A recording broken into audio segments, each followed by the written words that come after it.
রাজধানীর সূত্রাপুরে চাঞ্চল্যকর মামুন হত্যার জড়িত ২ শুটার সহ ৫ জনকে গ্রেপ্তার করেছে ঢাকা মহানগর গোয়েন্দা পুলিশ ডিবি।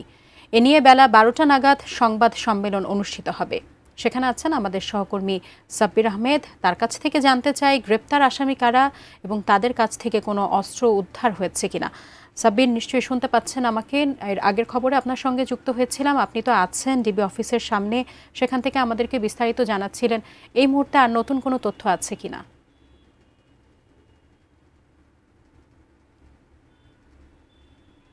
ধন্যবাদ সাজিয়া।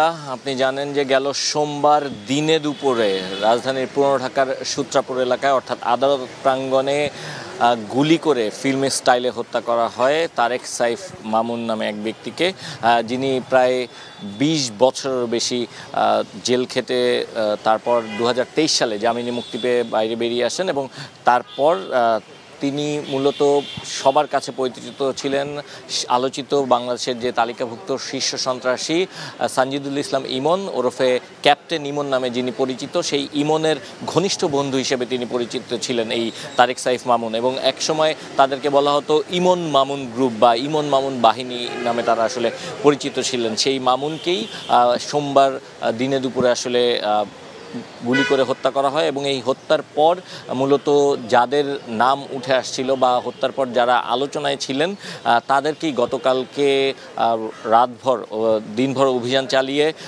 গোয়েন্দা পুলিশের একটি দল তাদের ৫ জনকে গ্রেপ্তার করেছে। এর মধ্যে ২ জন শুটার যারা কিলিং মিশনে সরাসরি অংশ নিয়েছেন।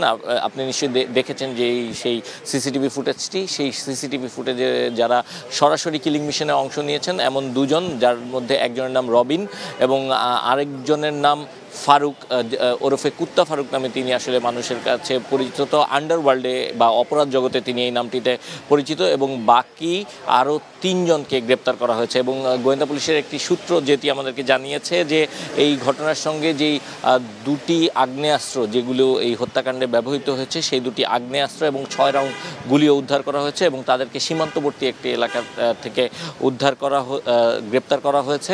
এই ঘটনায় যেই হত্যাকাণ্ডের দিন আরও একাধিক ব্যাকআপ টিম এই হত্যাকাণ্ডের জন্য নিয়োজিত ছিল এবং কার নির্দেশে আসলে এই হত্যাকাণ্ডটি সংঘটিত হয়েছে সেই বিষয়টি এখন আসলে দেখার বিষয়। তবে নিহতের যে পরিবার অর্থাৎ মামুনের পরিবার যেটি দাবি করেছেন যে তার দীর্ঘদিনের যে বন্ধু ছিল ক্যাপ্টেন ইমন, সেই ক্যাপ্টেন ইমনের নির্দেশেই মূলত এই হত্যাকাণ্ডটি ঘটে থাকতে পারে। ইমনের সঙ্গে আরও স্বার্থ সংশ্লিষ্ট আরও কয়েকটি গ্রুপ হয়তো এর সঙ্গে জড়িত থাকতে পারে, তবে ইমনকেই মূলত এই হত্যাকাণ্ডের জন্য দায়ী করেছে তার পরিবার। আপনারা জানেন যে ২০২৩ সালে যখন তিনি চিত্রনায়ক সোহেল চৌধুরী হত্যাকাণ্ডের ঘটনায় প্রায় ২০ বছর জেল খেটে জামিনে বের হয়ে আসেন, তখন কিন্তু মামুনের ওপরে সেপ্টেম্বর মাসে বিজি প্রেস এলাকায়, তেজগাঁর বিজি প্রেস এলাকায় এই ধরনের একটি হত্যা চেষ্টা করা হয়েছিল, তাকে খুন করার চেষ্টা করা হয়েছিল। কিন্তু সে যাত্রায় তিনি প্রাণে বেঁচে গেলেও সন্ত্রাসীদের ছোড়া গুলিতে সে সময় ভুবনচন্দ্র শীল নামে একজন আইনজীবী তিনি নিহত হয়েছিলেন এবং সেই ঘটনায় পরবর্তীতে মামলা হয়েছিল। কিন্তু সেই মামলার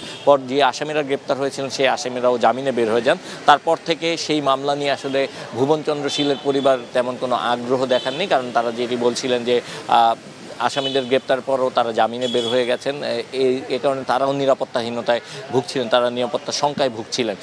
তো সেই ঘটনার পর আবারও পুনরায় নতুন করে আবারও আলোচনায় আন্ডারওয়ার্ল্ডের এই শীর্ষ সন্ত্রাসী সানজিদুল ইসলাম ইমন ওরফে ক্যাপ্টেন ইমন, যিনি এর আগে আপনি জানেন যে ২০২৫ সালে চলতি বছরেই জানুয়ারি মাসে মাল্টিপ্ল্যান সেন্টারের সামনে কিন্তু একটি ঘটনা তিনি ঘটিয়েছেন। তার বিরুদ্ধে চাঁদাবাজির অভিযোগে সাধারণ ডায়েরি করা হয়েছিল এবং সেই চাঁদা না দেয়ায় পরবর্তীতে মাল্টিপ্ল্যান সেন্টারের যে ব্যবসায়ীরা রয়েছেন সেই ব্যবসায়ীদের কুপিয়ে হত্যার চেষ্টা করা হয়।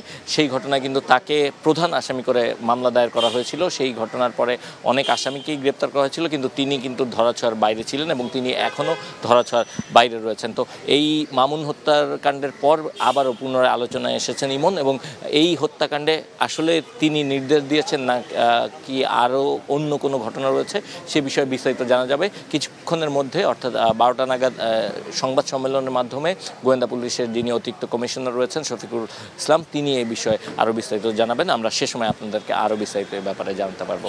এই ছিল আমার কাছে পুরনো ঢাকায় তারেক সাইফ মামুন হত্যাকাণ্ডের ঘটনায় সবশেষ। সাজিয়া।